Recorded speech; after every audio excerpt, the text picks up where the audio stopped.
Alright, so this week, this is not really a limited series, it's a run. It was 16 issues. But we're covering Hawkeye by Kelly Thompson. And there's the rest of the creative team for this one. When I upload it to the other thing, I'll tag everybody in that. Or I guess not tag, give credit to everybody that worked on this. I'm going to try to get all this into 3 minutes. If I can't, I'll do another video for it.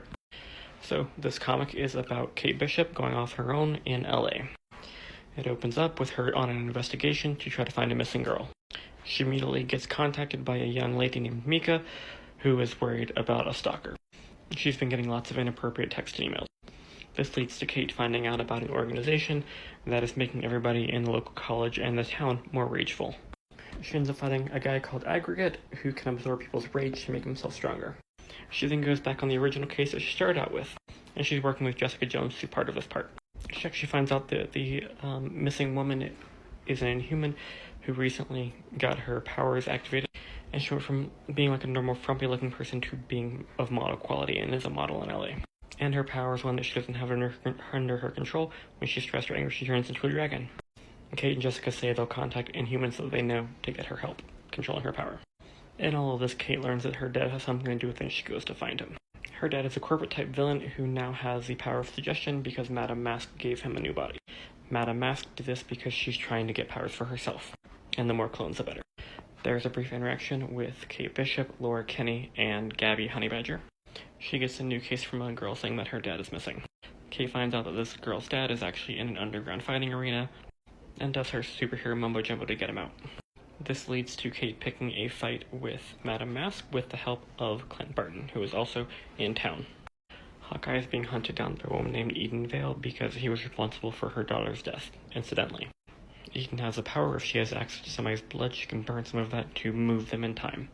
She ends up capturing Kate in an attempt to rescue Kate. Clint takes Madame Mask, who is in a clone of Kate, and in a daring rescue swaps her out with real Kate. Very quickly, Madame Mask reveals to Eden that she is Madame Mask and not actually Kate, and they team up. With some blood that I imagine Madame Mask had, Eden is able to bring Lady Bullseye, the Swordsman, and 2 other villains that I cannot recall, to help them fight the Hawkeyes. The big fight ensues, and Kate is able to convince Eden that she doesn't really need to be doing this. And in all of that, Madame Mask escapes. And in the end, it reveals that Kate's mother, who is believed dead throughout the whole entire comic, is actually alive and was behind at least parts of this. I'm going to do a part 2 just to show off art, because some of it's really, really great, and there's some great references in there. So, alright, so Hawkeye part 2 just for art. 1, I love how it shows how Kate targets stuff. She also references other characters, and people call her out on it. This is just because of the Spider Pig. Or I guess Peter Porker. Again, more references. Maybe one of the best ways to tell somebody to go fuck themselves and have a bad day. The comic makes fun of her hip holes numerous times, it's wonderful. More references with Jessica Jones. That one dragon I was talking about. More references. Appearance of Laura Kinney and Honeybadger. Lucky the Pizza Dog and Clint Barton. That's really all I had, and I enjoyed the art quite a bit. Have a good night. I honestly glossed over a ton of the information in the comic. I would highly recommend you read it.